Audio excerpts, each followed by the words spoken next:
Et cette boîte de nuit, elle ouvrait à 00h30. Et quand je sortais du bureau et que je voyais le Queen ouvert, je me disais, là, Nico, tu rentres vraiment tard du bureau. J'ai fait un mauvais choix, ouais. Mais c'est pas grave de faire des mauvais choix. Tu vois ce que je veux dire, c'est tout le monde en fait. Ce qu'il faut, c'est les corriger le plus vite possible, quoi. Je me rappelle d'une anecdote où j'ai été invité dans le bureau d'Olivier Ourandade, qui était directeur général, et qui me dit, bah là, je dois signer le bon de commande pour la pub sur TF1. Est-ce que, Nico, le 15 juin, le software sera prêt, et est-ce que je peux mettre 4 millions d'euros dans une campagne télé? Et donc, faut prendre ce genre de décision. Je suis Pierre L'Hôpitalier, cofondateur de Kaibi, société spécialisée dans le digital et le développement applicatif. Ces 15 dernières années, j'ai eu la chance de rencontrer de nombreux CTOs et talents du monde de l'IT qui le sont devenus. Aujourd'hui, je leur donne la parole et ils nous donnent leur vision.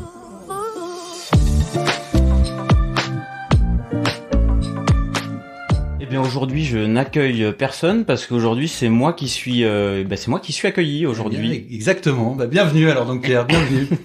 Bienvenue chez Pixpay. Merci Nicolas de m'accueillir dans vos locaux qui sont très chouettes et dans lesquels vous avez récemment emménagé. Absolument, ouais, il y a quelques mois. Je commence par présenter, comme je fais d'habitude. Nous, on se connaît depuis une 12aine d'années. Absolument, ça date déjà. Hein. On est des vieux de l'informatique. Exactement, on est des vieux de l'informatique. Et quand j'ai commencé à préparer le podcast, je me suis dit, mince, par où je vais commencer? Parce qu'en fait, quand je fais le résumé, sur les 12 dernières années, il y a 3 énormes aventures. Et il y a beaucoup à dire, je pense, sur les 3.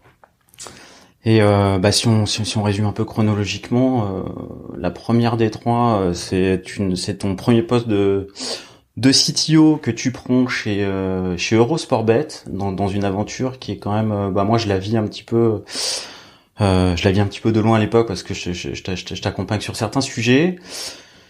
Et c'est un sujet, c'est beaucoup de pression, c'est pour rappeler un peu le contexte. Dans le cadre du mondial de football de 2010, certaines personnes se sont dit tiens, ça serait peut-être une bonne idée de légaliser les paris sportifs, il y a peut-être un marché à créer et une joint venture se crée entre les familles Pinault, les familles Bouygues et c'est dans ce cadre-là que on te sollicite pour prendre le poste de CTO pour créer le site de paris sportifs en ligne de cette joint venture. Exactement. Donc moi j'étais déjà dans le groupe TF1 puisque c'était effectivement une joint venture entre le groupe TF1 et la famille Bouygues pour rentrer sur le marché du pari sportif en 2010. Mais moi j'étais déjà depuis 1 ou 2 ans, j'étais directeur technique internet et nouveaux médias d'Eurosport. Donc c'est d'ailleurs à cette époque-là qu'on s'est connus, pour être tout à fait honnête, Pierre. Exactement. Et donc on s'occupait déjà chez Eurosport, je m'occupais déjà de tout ce qui était nouveaux médias, le début du streaming télé, le début de l'offre payante, une révolution pour Eurosport qui était quand même un vendeur de B2B, qui vendait son signal à des câbles opérateurs et qui s'est lancé sur le marché B2C avec Eurosport Player, qui est aujourd'hui un des axes de diversification d'Eurosport. Je te vois dans tes yeux que je te remémore des vieilles histoires du passé. Alors, juste pour la petite histoire, à 17h, normalement, je vois Renaud, au Fredo. Ah oui, trop cool. Voilà. Donc tu le salueras de ma part, dis donc. Il est toujours chez Eurosport. Exactement. Tu le salueras de ma part. Sur les aspects player et mobile. Super. Le pilier d'Eurosport est toujours là. Donc Eurosport ne s'écroulera pas tant que Renaud Fredo sera dans les murs. Et donc effectivement, on se rencontre à cette époque-là. Et moi, je me pose la question, je crois que je te l'ai jamais posée, comment ça se passe justement sur ce poste-là, poste qui est quand même un petit peu à risque, un petit peu exposé. La loi est pas encore passée en fait. Il y a quand même des investisseurs qui mettent pas mal d'argent et qui attendent des résultats. Un poste exposé, un poste un peu casse-gueule. Ouais, c'est ça. Et puis, moi, surtout ce poste, moi, j'avais postulé en tant que responsable au moment du lancement de ce projet-là. Donc, il devait être en 2009 ou en juillet ou en juin 2009. J'avais postulé à ce moment-là. Et pour être tout à fait franc avec toi, j'avais pas été retenu. Ma candidature interne n'avait pas été retenue. Et ils avaient préféré un autre CTO qui venait de l'extérieur et qui était un peu plus senior, un peu plus expérimenté. J'étais jeune à l'époque, hein, mais j'avais même pas une trentaine d'années, donc ça nous remet un petit peu en arrière, mais j'étais assez jeune, et donc il avait préféré quelqu'un qui avait plus d'expérience, et cette personne avait eu du mal à rentrer dans le poste, et globalement le projet était assez mal embarqué pour être franc, et donc au mois de décembre-janvier, ce projet était vraiment tanké, quoi, c'était vraiment compliqué. Il y avait beaucoup de gens, des grosses équipes, et ça avançait pas comme ça allait, parce qu'effectivement le contexte était compliqué. Personne savait ce qu'on avait le droit de faire, pas faire. Personne savait quelles étaient les contraintes qui allaient être mises en place par l'autorité de régulation des jeux en ligne, l'ARJEL, qui n'était même pas constituée à ce moment-là. Donc il y avait un projet qui était un peu flottant, du coup des tensions un peu entre l'ancien CTO et le directeur général d'Eurosportbet, et ces tensions ont amené au départ de cette personne-là. Et donc on m'a appelé en interne un peu en mode pompier, qu'est-ce que tu peux faire? Et voilà, je suis arrivé début janvier, enfin juste après les congés de fin d'année, et pour une ouverture du marché qui pour le coup était immuable, puisque c'était la Coupe du monde de football en 2010, donc en juin 2010. Donc globalement il y avait 6 mois et pas eu un jour de plus pour essayer de sortir un site de paris en ligne. Voilà, donc un site de paris en ligne pour les gens qui savent pas, c'est quand même quelque chose de technologiquement assez compliqué, parce que c'est un site e-commerce, mais c'est un site e-commerce avec des dizaines de milliers de références, avec la petite particularité que les prix changent toutes les 3 secondes. Donc tous les prix de ces 10 000 références changent toutes les 3 secondes.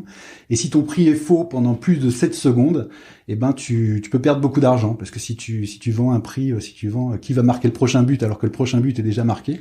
Il vaut mieux avoir la bonne stat. Et il vaut mieux avoir la bonne stat, il vaut mieux avoir la bonne donnée, et il vaut mieux fermer tes paris au bon moment, parce que sinon il y a toute une population de gens qui s'en font un métier et qui vont traquer ces erreurs, et qui quand ils repèrent une erreur, sont capables de mettre beaucoup d'argent et toi te faire perdre beaucoup d'argent. Donc c'est un challenge technologique. Techniquement, comment vous aviez développé l'applicatif derrière qui générait alors technologiquement, les cotes? Non, alors il y avait deux choses. Il y avait ça, c'était une des bonnes idées que je n'ai pas eu, puisque c'est la personne qui était avant moi qui l'a eu.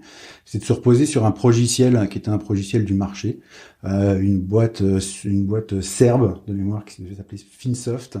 Alors là, tu me fais revenir en arrière, hein, mais peut-être que je dis des bêtises, hein, mais ouais, voilà, et qui avait la particularité d'avoir un soft qui existait déjà, qui était déjà utilisé par des grands bookmakers, en particulier des bookmakers anglais, et donc toute la partie gestion des cotes, toutes les interfaces mises à disposition du trading, toutes ces choses-là étaient déjà gérées dans le soft, et c'est eux qui aussi géraient la partie intégration des flux de données, parce que évidemment ces 10 000 références, tu vas pas les mettre à jour toi-même à la main. Donc tu as des flux de données qui arrivent de plein de sources, le fournisseur de données foot, le fournisseur de données basket, et donc tu intègres toutes ces données évidemment en temps réel, évidemment avec ces fameux délais, et si tu prends quelques secondes de retard, eh ben tu es pas bien. Donc cette partie core du logiciel a pas été développée par nous. Je pense que s'il avait été développé par nous, on serait jamais sorti. Enfin, c'est un travail colossal. Mais nous, on gérait toute la partie interface au-dessus, c'est-à-dire toute la partie application mobile, application web, enregistrement des utilisateurs, espace client, enfin toute la partie interface mise à disposition des parieurs, quoi. Voilà, donc c'est quand même s'il n'y avait pas le corps du soft, c'est quand même un gros projet d'intégration, et c'est un gros projet. Voilà. Donc toi, tu arrives en tant que CTO, les choix techniques sont déjà faits? Les choix techniques sont déjà faits, des choix techniques qui n'étaient pas forcément... ce choix dont je t'ai parlé était un bon choix. Il y avait d'autres choix qui étaient un peu plus hasardeux. Mais oui, il faut faire avec, quoi. Faut faire avec une techno qu'on n'a pas choisie. Il faut faire surtout avec une équipe qu'on n'a pas choisie. C'est-à-dire que moi, je suis arrivé, il y avait déjà... une vingtaine de développeurs, peut-être 25 développeurs, enfin tu sais bien les volumes, hein. Donc il y avait beaucoup de gens, et il y avait peu d'encadrement, il y avait peu de leadership technique, il y avait beaucoup de juniors qui étaient mis en les uns à côté des autres, mais sans être vraiment cadrés ni d'un point de vue technique ni d'un point de vue managérial. Donc c'est assez compliqué, ouais. C'est une période assez compliquée parce que c'est beaucoup de stress, beaucoup de pression. Je pense que je suis considéré par certains, dont ma femme, comme un gros travailleur, mais à cette époque-là, j'avais des nuits très très courtes et je me relevais tôt le matin. Et oui, c'était une période compliquée. Et en plus, d'autant plus que on est invité dans le bureau. Je me rappelle d'une anecdote où j'étais invité dans le bureau d'Olivier Orandat, qui était directeur général. et qui me dit, bah là, je dois signer le bon de commande pour la pub sur TF1. Donc, c'est un bon de commande pour notre campagne de pub. J'ai repoussé au maximum, je peux pas repousser plus. Donc, c'est 4 millions d'euros qui vont être dépensés, sur lesquels on peut pas revenir. Est-ce que, Nico, le 15 juin, le software sera prêt, et est-ce que je peux mettre 4 millions d'euros dans une campagne télé? Donc avec une campagne télé premium, hein, avec des spots de pub pendant la mi-temps de la finale, enfin voilà. Et donc faut prendre ce genre de décision. Enfin en tout cas faut voilà. Donc c'est assez stressant. Donc voilà, en fait elles se prennent assez facilement parce qu'on se dit de toute façon on n'a pas le choix. Donc Tu pouvais pas dire non en fait. J'aurais pu dire non, c'est impossible, mais ce que je veux dire, c'est que si je disais non, c'est impossible, je tuais le projet entrepreneurial. C'était une décision qui était tellement lourde de conséquences que je pouvais dire non, mais ça avait tellement de conséquences que c'était compliqué. C'était une question rhétorique, quoi. Ouais, puis surtout t'as pas envie de dire non parce que tu vois qu'il y a 100 personnes autour de toi, tu vois que si toi tu dis non, tu arrêtes tout, quoi. C'est-à-dire que tu rates ton lancement, tu rates tout ça, tu mets un grand coup d'arrêt à un projet qui te dépasse largement, quoi. Donc tu dis pas non et tu fais pour que ça marche, quoi. Voilà. T'es revenu sur le stress parce que du coup moi je l'ai vu hein que c'était un projet où grosso modo effectivement l'une des grosses contraintes, si ce n'est la plus grosse, il y en aura peut-être d'autres que t'évoqueras, mais c'était le délai, quoi, parce que c'était drivé par le délai. Hein. La Coupe du Monde on la repousse pas effectivement. Et par le scope fonctionnel aussi, il y a quand même un scope fonctionnel que tu es obligé d'avoir, c'est-à-dire que le core product est assez clair, voilà, c'est aussi drivé par la concurrence, c'est-à-dire qu'on était en phase de Bwin, enfin là je te sors de BetClick, des gens qui étaient sur le marché et sur un marché international depuis des dizaines d'années, qui avaient un produit qui était quand même relativement abouti, quoi. Donc même s'ils ont eu des adaptations à faire pour le marché français, et certains de ces gros acteurs n'ont pas réussi à faire ces adaptations, je pense en particulier à Unibet, qui est un des gros acteurs leaders du marché français et qui a pas eu, qui a raté son lancement, c'est-à-dire qui a pas pu se lancer en France parce qu'il n'a pas été capable d'adapter son produit en temps et en heure. Mais sinon les autres acteurs étaient prêts et avaient des produits qui tenaient la route, quoi. Donc on pouvait pas non plus arriver avec un produit qui était complètement déscopé fonctionnellement. Exactement. Et du coup, la gestion du stress, effectivement, il y en avait de la pression, il y a eu du stress, tu t'es senti stressé à l'époque, les journées étaient longues. T'arrivais à déconnecter le soir ou tu ramenais quand même du boulot à la maison pour les problèmes du lendemain? Pour être franc, c'est une période qui a été très très particulière où je faisais vraiment que ça. Enfin, sur les 3-4 mois qui ont fini. Je te donne une autre anecdote. Les bureaux étaient rue Pierre Charon, donc à côté des Champs-Élysées. Et à cette époque-là, les gens vont me traiter de vieille personne, mais il y avait une boîte de nuit sur les Champs-Élysées qui s'appelait le Queen. Et cette boîte de nuit, elle ouvrait à 00:30. Et quand je sortais du bureau et que je voyais le Queen ouvert, je me disais, là, Nico, tu rentres vraiment tard du bureau. Voilà. Donc pour l'anecdote. Donc pendant cette période-là, et je rentrais pas au Queen. Oui. Non, j'allais me coucher pour me relever le lendemain vers 5h30 pour repartir. Voilà, mais ce genre de période, c'est stressant, c'est pas, mais tant que ça dure sur une période courte, c'est-à-dire 4-5 mois, 6 mois, c'est très tenable, surtout quand on a 30 ans ou un petit peu moins, quoi. Voilà, ça se fait, quoi. On survit en tout cas. Est-ce que tu veux dire que après cette période où finalement c'était ton premier poste CTO, plutôt en tant que salarié, parce qu'après tes aventures sont des aventures entrepreneuriales, la notion de pression et de stress, mieux gérée, moins présente différemment, comment tu la gères en fait? Moi je la gère pas très bien, hein. Tu vois, je suis quelqu'un d'angoissé, de stressé, et donc je la gère pas très bien, mais donc du coup je compense par beaucoup de travail, voilà. Mais si t'attends des tips de ma part pour gérer son stress, je suis pas la bonne personne. Je le subis et j'essaie de vivre avec, et j'essaie de faire qu'il me pourrisse pas ma vie, mais oui, tu disais que c'était un travail de salarié, mais c'était quand même une aventure qui était déjà entrepreneuriale parce que c'était une spin-off. Enfin, on avait vraiment l'impression de travailler dans une start-up. Enfin, on avait vraiment qu'on soit backé par un grand groupe, importe peu, comme aujourd'hui on est backé par des fonds d'investissement. Ça change pas de ton quotidien. C'était vraiment moi j'avais l'impression d'être dans une start-up. Et voilà. Donc est-ce qu'on le gère bien? Est-ce que je gère bien mon stress? Probablement pas, non, probablement pas. Et c'est un moteur? Le stress, ouais. Parce que, bon, enfin, je pose la question, parce que j'attendais des tips, effectivement, parce que je suis quelqu'un de stressé également. Ouais. Et mais je pense que c'est un moteur aussi. Ouais, c'est un moteur. Enfin, on est formé par le système français qui nous fait de nous des ingénieurs stressés et travailleurs. Ouais, mais c'est des moteurs. Ouais. Je sais pas si c'est l'envie de bien faire ou la peur de mal faire. Ouais, c'est des moteurs. Et ça, mais c'est pas un mal. Enfin, je veux dire, c'est pas un mal, quoi. Tant que ça te ruine pas la santé et la vie, ça va, quoi. Voilà. Mais je suis toujours là. Hein. Ah ouais. Ok. Et donc du coup, tu disais, bah c'était déjà une aventure entrepreneuriale. À la limite, ça va faire la transition et le pont vers l'aventure suivante, qui s'est avérée être une très très belle success story 6 ans plus tard. L'aventure où tu te lances dans Mon Docteur. Mm-hmm.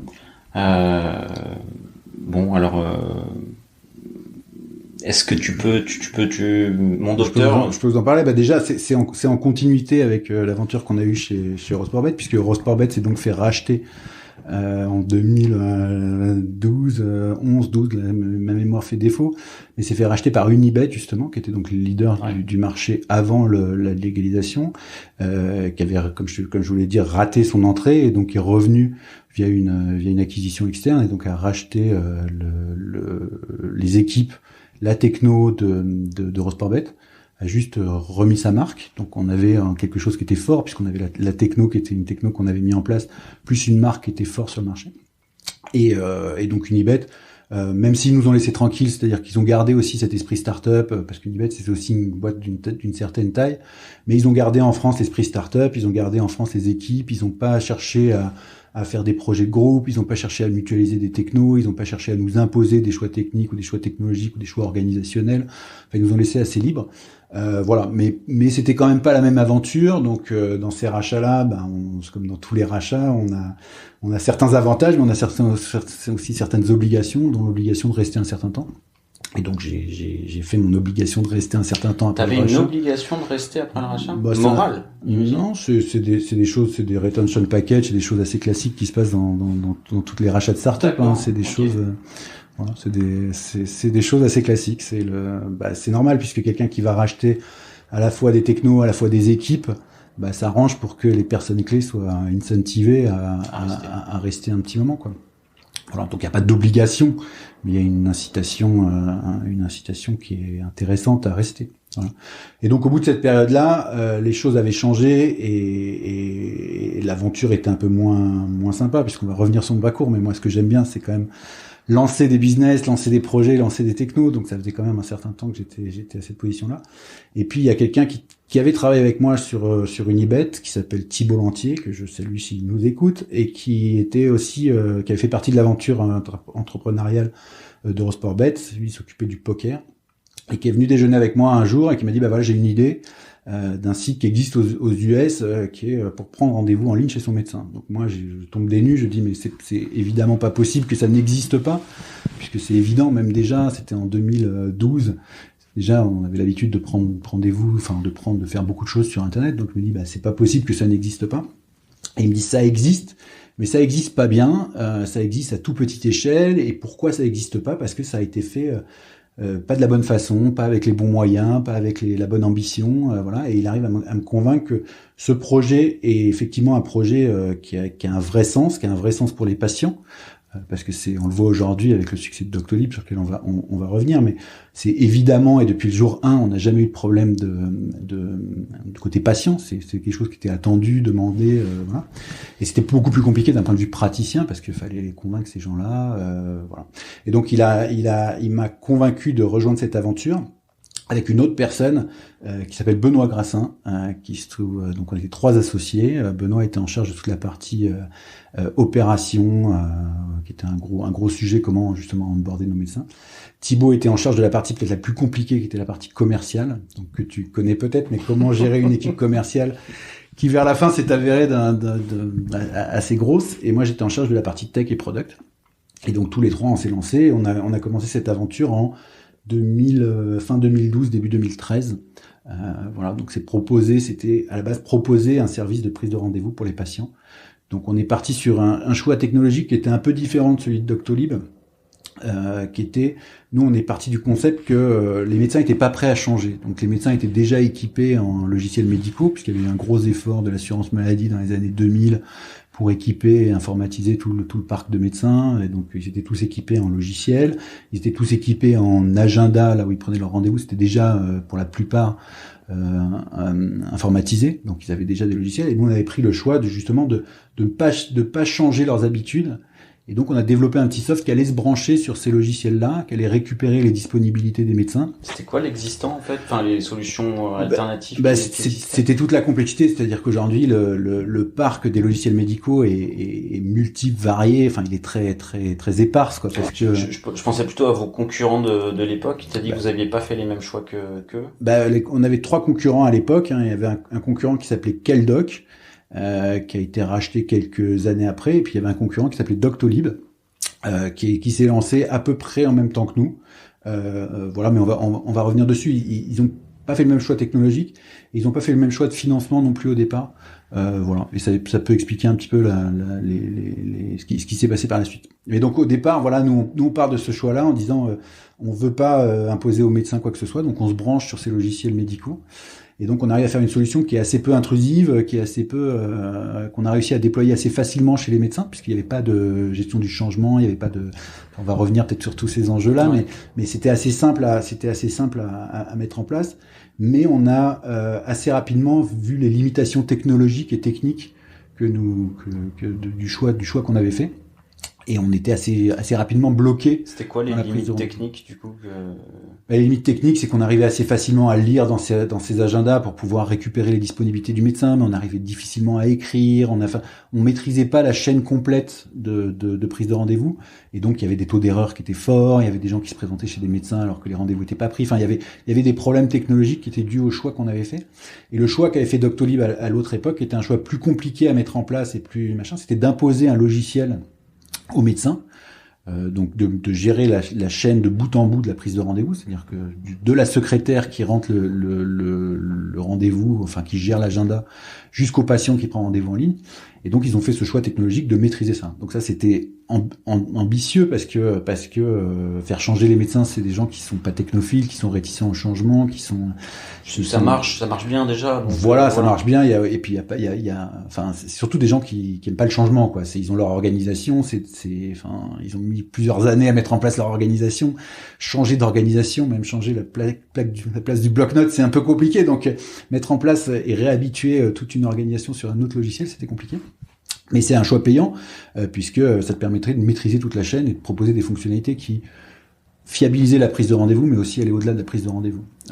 Le rappel SMS, enfin toutes ces choses-là. Donc voilà, donc on a commencé assez fort, on en a vendu pas mal, mais comment ça commence mon docteur? Bon, du coup, là, l'expérience d'avant, la grosse contrainte, c'était le timing, c'était le temps, c'était drivé par les délais. Bon, la concurrence, j'imagine, t'amène un time to market qui est un peu identique. Mmh.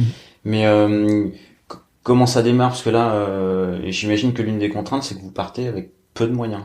On part avec peu de moyens, c'est pas les années en ce moment, hein. C'est-à-dire que faut se remettre à l'époque, c'était compliqué le private equity, le venture capital était pas aussi développé. Oui, donc on avait peu de moyens. Et donc on part, moi je développe des briques logicielles pour s'intégrer au logiciel, je développe un site internet, et puis mes deux collègues prennent leur téléphone et vont commencer à appeler des dizaines et des dizaines de médecins par jour, à faire des dizaines et des dizaines de rendez-vous, voilà. Donc vous êtes 3 On est 3 dans un garage. Voilà, c'est ça. Voilà, absolument, ouais, on est 3, et puis surtout on est 3 vraiment très opérationnels, quoi. Mais je te dis, mes 2 associés ont passé des milliers d'appels, on fait des centaines de rendez-vous. Enfin, on fait le travail du commercial de base déjà pour aller convaincre les médecins. Avec en plus c'est des métiers durs, on va y revenir aussi, mais à cette époque-là, c'est encore plus compliqué. On est des extraterrestres, quoi. C'est-à-dire donner la main au patient sur choisir son rendez-vous, ça paraît lunaire aux médecins. Ils ont l'impression qu'ils vont se tromper, ils ont l'impression qu'ils vont prendre rendez-vous pour quelque chose pour une maladie qu'ils n'ont pas. Ils ont l'impression de perdre le contrôle sur leur rendez-vous. Ils ont l'impression que que mettre à disposition leur disponibilité, ça va nuire à leur réputation, parce que quelqu'un qui aurait beaucoup de disponibilité serait forcément considéré comme un médecin de seconde zone. Enfin, ils ont des peurs un peu irrationnelles qu'il faut combattre une par une et les convaincre que cette solution est bien pour le patient, demandé par les patients, mais aussi qu'elle leur apporte beaucoup d'avantages, quoi. Donc en particulier, ça réduit vachement le nombre d'appels qu'ils ont au cabinet, ça leur permet d'automatiser un certain nombre de tâches et de se concentrer du coup sur des tâches à plus forte valeur ajoutée, ou en tout cas à valeur médicale plus forte, enfin de diminuer un peu le temps passé à l'administratif, de se concentrer sur vraiment leur métier qui est de soigner les patients et de passer du temps en face de leurs patients, quoi. Donc tes contraintes finalement, toi sur ta partie qui était la partie technique, développement et produit. Dans la première partie, dans le premier choix technologique, la contrainte c'était qu'il y avait effectivement une ribambelle de logiciels en face. Donc il y avait, moi j'ai dû développer, 70 connecteurs sur 70 logiciels différents. Donc j'ai fait 70 intégrations, plus ou moins bancales, plus ou moins pirates, plus ou moins faciles, plus ou moins autorisées. Voilà, donc c'était et la contrainte c'était, j'avais mis comme contrainte de pas mettre de contraintes techniques justement à la partie commerciale. Et donc je disais à mes commerciaux, mes vendeurs, si vous me trouvez un client, quel que soit son logiciel, je vous intégrerai le logiciel. J'y suis arrivé à 80%, des fois j'y suis pas arrivé, mais j'y suis quand même plus ou moins arrivé. Quand tu dis un commercial, j'y arriverai, il va te le prendre, il va te le trouver. Écoute, en tout cas, faut pas les brider, faut pas leur dire, je voulais pas leur dire, non, j'ai une liste de logiciels et j'en ai 5 et tu vas me choper les médecins qui ont ces 5 logiciels-là. Donc voilà. Et puis après, donc ça c'était la première contrainte, et la deuxième contrainte, quand on a fait le choix pivot, c'est-à-dire de développer notre propre solution d'agenda et notre propre solution de gestion de patientèle, là c'était des contraintes technologiques et puis des contraintes aussi sur lesquelles je pense qu'on va revenir, parce que c'est des contraintes d'UX et d'utilisabilité. C'est-à-dire les gens qu'on a en face dans les cabinets médicaux, c'est des médecins qui, je te l'ai dit, sont pas technophiles et puis qui ont d'autres choses à faire que ça. Et c'est des secrétaires médicales qui sont débordés, qui ont 5 tâches en même temps, le téléphone sonne tout le temps et qui sont pas non plus hyper technophiles. Donc faut que ce soit simple, faut que ce soit efficace.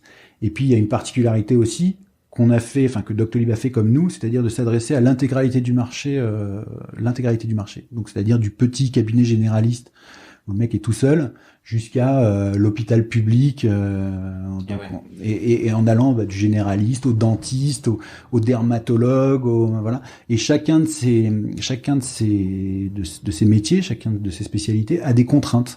Un généraliste a des créneaux d'urgence par exemple, donc tous les matins il y a plein de petites contraintes. Un spécialiste, ça travaille à la moitié du temps en clinique, donc sur un lieu A, l'autre moitié du temps sur un lieu B. Enfin, chacun a ses petites contraintes d'organisation qu'il fallait faire rentrer dans un logiciel, donc paramétrer un logiciel, et une fois qu'il soit paramétré, le rendre le plus simple possible en utilisation quotidienne. Donc c'était l'un des enjeux les plus complexes de faire une solution qui était utilisable et simple d'utilisation et paramétrable. Et là, toi,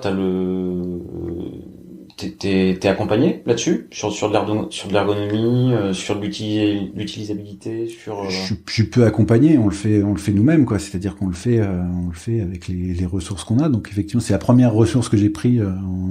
C'est le premier. Ouais, c'était quelqu'un qui était chargé de faire le front et qui était chargé de travailler sur ces aspects-là, pas sur les aspects de produits, mais sur les aspects tech.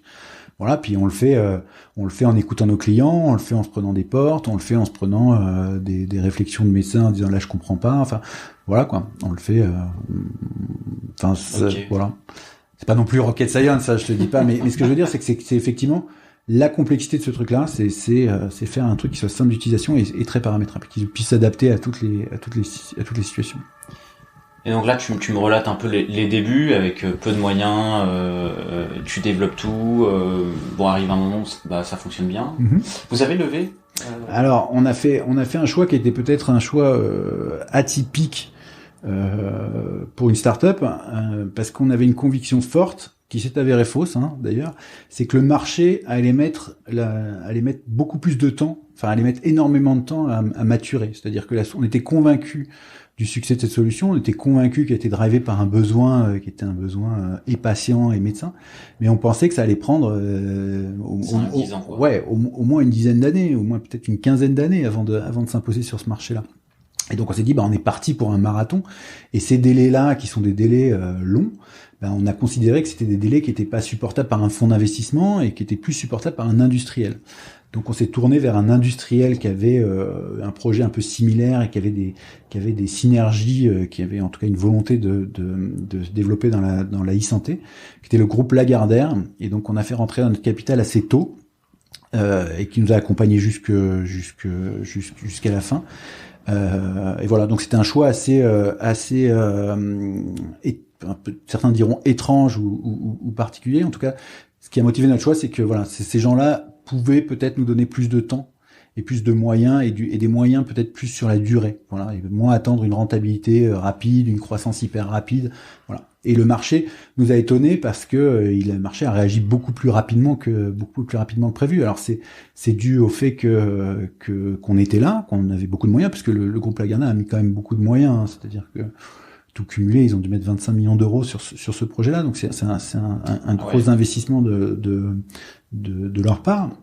Et puis il y avait Doctolib. Ils entrent au capital, quoi, fin de première année, fin de deuxième. Ils entrent au capital assez rapidement, ouais. Ils entrent au capital en tant que minoritaires, et puis après, effectivement, ils nous suivent sur tous les tours, et à la fin, ils ont mis beaucoup d'argent, donc ils avaient une place qui était importante. Et puis le marché mature vite, grâce à nous et grâce aussi à Doctolib. C'est-à-dire que Doctolib, là, on a mis 25 millions d'euros, on a mis presque 100. Donc ils avaient une conviction forte. Stanislas Niocchâteau et ses investisseurs, c'était que si on mettait les moyens, le marché pouvait aller plus vite, on pouvait maturer plus vite que voilà. Et donc ils ont mis énormément de moyens. Et donc assez rapidement, quand je dis assez rapidement, c'est au bout de 2-3 ans, on avait chacun, donc nous on avait peut-être 100-120 commerciaux, je te parle juste de la force commerciale qui tournait sur le terrain, c'est-à-dire qu'elle allait voir les médecins, un par un, prendre rendez-vous, aller leur présenter la solution, aller dans tous les cabinets de France, et Doctolib en avait 250 ou 300 commerciaux. Donc avec ces 500 commerciaux et tout cet investissement qui a été mis en place, on a réussi, vite, ça a réussi à faire que le marché adopte la solution, mais objectivement beaucoup plus vite que ce que j'avais en tête. Et c'est particulièrement vrai aussi pour l'hôpital public. Donc nous on a commencé nos premiers, donc on est parti de la médecine libérale, donc pendant un an et demi, et puis il y a eu des premières marques d'intérêt sur les hôpitaux. Donc moi je m'occupais de la partie tech, je m'occupais aussi de la partie avant-vente. Donc c'est moi qui allais faire un peu la partie technico-commerciale sur les grands comptes. Et pareil, je me suis dit, j'y vais, je vais au rendez-vous, mais avant qu'un hôpital public s'équipe en solution de prise de rendez-vous en ligne, il va se passer 5 ans. Et pas du tout. Figure-toi que même l'hôpital public a trouvé un vrai intérêt dans cette solution et s'est équipé en quelques mois, quoi. Il y a eu un appel d'offres qui a été fait par la PHP, qui s'est équipé assez rapidement, et donc du coup qui a fait suivre toute une série d'hôpitaux publics. Donc disons en 3-4 ans, on est passé de votre projet est fou à l'hôpital public. Donc des gens qui sont quand même un conservateur, c'est pas péjoratif que de dire ça, mais quand même qu'on il y a une inertie. Voilà, il y a une inertie. Et voilà, et donc tout le monde s'est équipé. Et donc si maintenant on rajoute en plus la Covid aujourd'hui, je pense que les taux d'équipement des médecins, ça doit frôler les 50-60%. Ouais, je pense. Hein. Donc du coup, ça me permet de rebondir parce que je disais tiens, j'allais faire de technico-commercial avant-vente.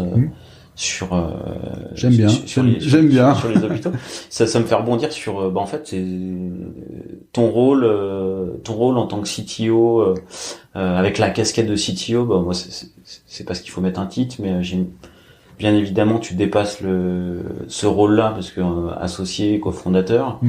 C'était quoi toutes tes casquettes, tous tes rôles déjà ça doit rendre schizophrène d'être product owner, enfin t'as la vision produit, tu réalises, tu fais les choix techniques, tu fais de l'avant-vente, il y a aussi une chose qu'on oublie, c'est l'exploitation. C'est-à-dire que dans un logiciel SaaS, et surtout un logiciel SaaS comme Mon Docteur, qui était donc utilisé à la fin on avait 15 000 médecins, ces 15 000 médecins passent l'intégralité de leur journée, de 8h à 19h, devant ce logiciel-là. Je sais pas si tu t'as été récemment, je te le souhaite pas, dans un cabinet médical, mais tu vois le logiciel qui est allumé en permanence, les notifications sont en permanence, il est utilisé en permanence. C'est la première chose que fait un médecin quand il arrive à son cabinet, il allume ton logiciel. Donc il y a une forte demande en disponibilité. Ça doit marcher vite, ça doit marcher tout le temps. C'est-à-dire que les peu de fois où on a eu des dysfonctionnements, des indisponibilités, les médecins, ils restent connectés puisque tu dis, ils arrivent, ils allument. Donc j'imagine, il y a un pic de connexion à 8h30, 9h, quoi. Ils restent connectés toute la journée. C'est-à-dire que le logiciel est connecté toute la journée. Toute la journée, t'as des dizaines de milliers de requêtes qui t'arrivent toutes les secondes parce que tout le monde est connecté, quoi. C'est en permanence sur l'ordinateur du médecin. Il regarde ça, enfin voilà, il interagit peut-être pas forcément tout le temps, mais... C'est quelque chose que vous aviez anticipé en termes d'infra. Est-ce que tu fais les bons choix au démarrage en anticipant cette problématique, ou est-ce que tu dois effectuer un virage en cours de route? Je suis obligé d'effectuer un virage en cours de route parce que je fais un choix au début qui est un choix cloud classique, quoi, ce que font toutes les startups aujourd'hui, Amazon, scalabilité, enfin c'est des choix complètement cloud.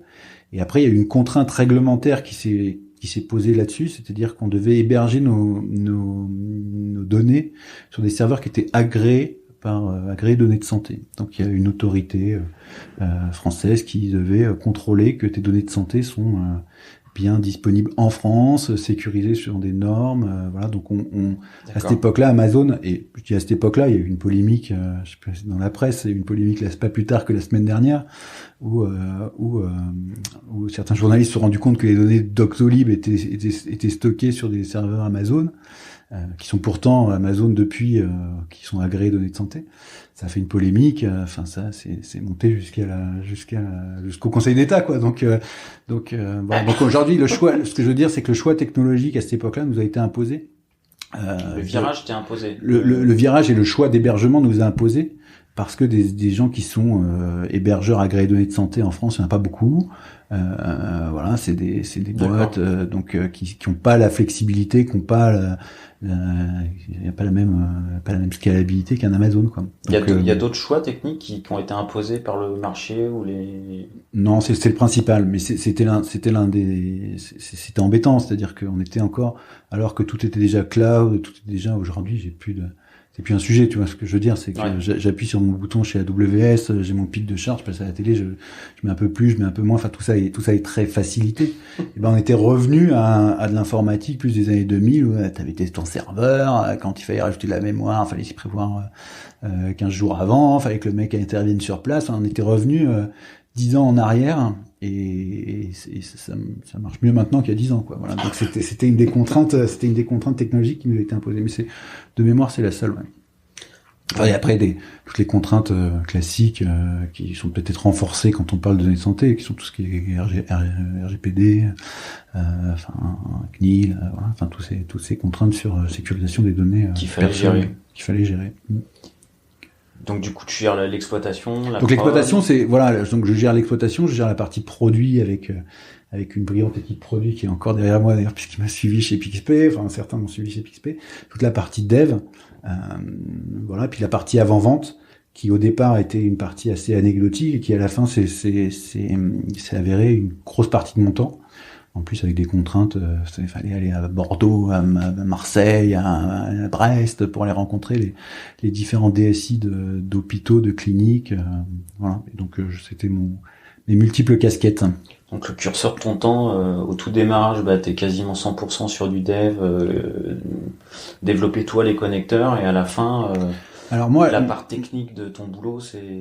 Alors moi, je suis quelqu'un de particulier, peut-être parmi tes auditeurs, parmi les gens que tu as déjà reçus. C'est-à-dire que moi, je continue à développer. C'est tous les jours, même aujourd'hui, ce matin, j'ai développé une fonctionnalité. C'est-à-dire que je ne conçois pas mon rôle de CTO et ma fonction sans retourner à ce qui fait l'essence du métier, c'est-à-dire coder, développer, quoi. C'est quelque chose que j'aime, c'est quelque chose dont j'ai besoin, c'est quelque chose qui me stimule intellectuellement et c'est quelque chose que j'ai toujours refusé d'abandonner. Voilà. Donc même quand j'étais dans le train, je codais dans le train et c'est quelque chose, c'est pas une T'aimes ça, quoi. Ouais, j'aime ça. J'allais dire c'est une rigueur ou c'est quelque chose que je m'impose, mais pas du tout. En fait, c'est quelque chose qui m'aère l'esprit, qui me m'intéresse. Tu parlais de stress tout à l'heure, c'est quand on est concentré sur non mais quand on est concentré sur un problème technique ou sur un problème de dev, on n'est pas stressé parce qu'on est focus sur le problème qu'on cherche à résoudre. Donc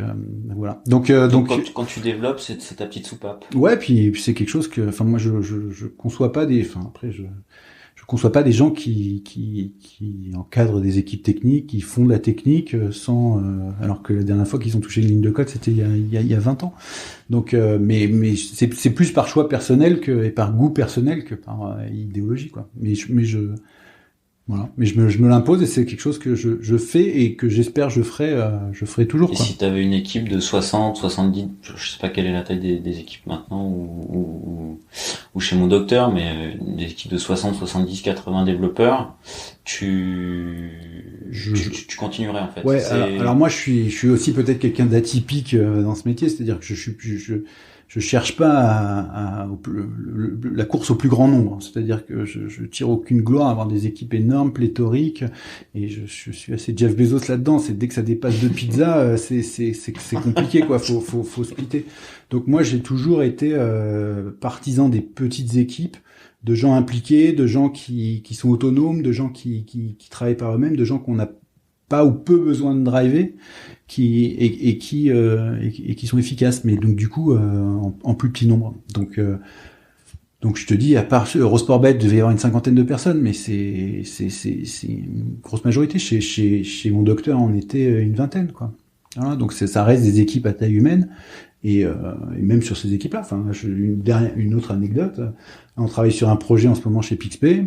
Voilà, j'ai nommé quelqu'un qui allait être architecte, j'ai nommé quelqu'un qui va plutôt faire la gestion du projet. Et moi, je me suis mis comme rôle de développeur. Donc moi, je suis développeur sur ce projet-là. Voilà, et ça me pose aucun problème. Même je trouve ça particulièrement sain. Voilà, mais je suis peut-être le seul à faire ça. Donc voilà, pour dire. Au début, je codais, à la fin, je codais plus. Non, je codais toujours et voilà, plus ou moins, hein, mais au moins, j'essaie de faire entre 40 et 30-40% du temps. Pour le coup, c'est assez atypique en termes d'orga. Bon, t'as la casquette CTO, mais t'es en mesure de complètement déléguer sur certains aspects, certains projets, la partie archi, la partie choix, et te mettre en retrait de... Je me mets pas en retrait de la partie choix, c'est-à-dire que les choix, pour moi, ils sont collégiaux, quoi. C'est-à-dire qu'on discute, on argumente, on s'engueule, on dit non, je préfère ça, je préfère ci. Enfin, le choix technologique, en tout cas, il est fait de façon collégiale. Et d'ailleurs, c'est quand on est tout seul, c'est parce qu'il y a des moments de ces aventures-là où je suis tout seul, je fais des mauvais choix. C'est-à-dire quand je suis seul à décider de quelle va être la techno, quel est machin, je fais des mauvais choix. C'est beaucoup plus confortable quand on a comme ici un ou deux architectes, des compétences, des bonnes compétences avec qui on peut discuter et challenger. Donc les choix on les fait ensemble, l'organisation on la met en place, l'architecture on la design ensemble et puis après ouais chacun fait son petit bout du travail quoi. Bon, donc toi ta manière de fonctionner c'est je suis dans l'équipe, je suis pas au-dessus, c'est choix collégial, c'est absolument, ouais, absolument. Et c'est comme ça que t'aimes bosser et que t'arrives. C'est comme ça que j'aime bosser, et c'est comme ça que j'arrive à responsabiliser un peu des gens et à dire que voilà, il y a pas quelqu'un qui décide et quelqu'un qui exécute. Hein, c'est Chirac et Sarkozy. Hein, c'est pas ça. Il y a pas quelqu'un qui décide et quelqu'un qui exécute.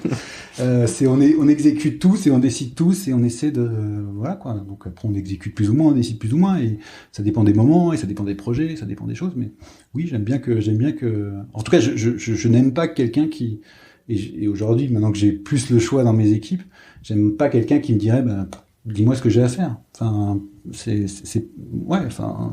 pas possible. C'est pas que c'est pas possible, mais c'est que je valorise pas, quoi. Quelqu'un qui s'intéresse pas, qui dirait, qu'est-ce que je peux faire, qui essaierait de comprendre ce qu'il peut faire, qui essaierait de comprendre comment il peut s'intégrer dans un des projets. Si quelqu'un est complètement passif en disant, moi j'attends la spec et puis je vais faire exactement ce qu'il y a dans la spec, je vais pas la challenger, je vais pas machin, c'est pas ma façon de travailler et c'est pas ce que j'aime en plus. Enfin j'aime pas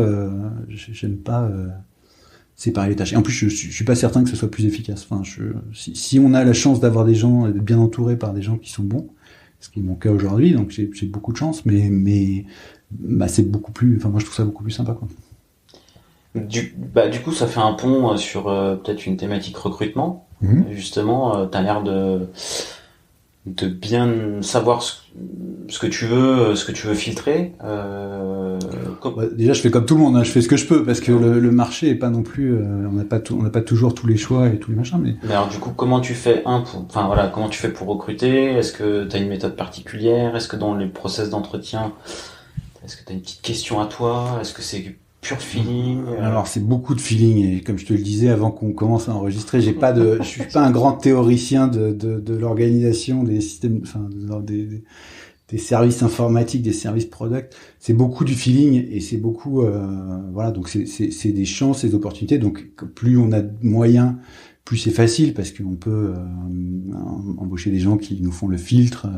Donc sur Médiane Aventure, c'est plutôt confortable parce que souvent on avait des gens qui font un peu de chasse. Aujourd'hui, on a quelqu'un qui s'occupe en interne de chasser en tout cas de me présélectionner, de me choisir des profils. Donc ça c'est assez confortable parce que c'est la partie qui est assez pénible et ingrate quand on doit la faire soi-même, mais quand on a le choix de pouvoir rencontrer des gens, ben voilà, ça se fait beaucoup au feeling.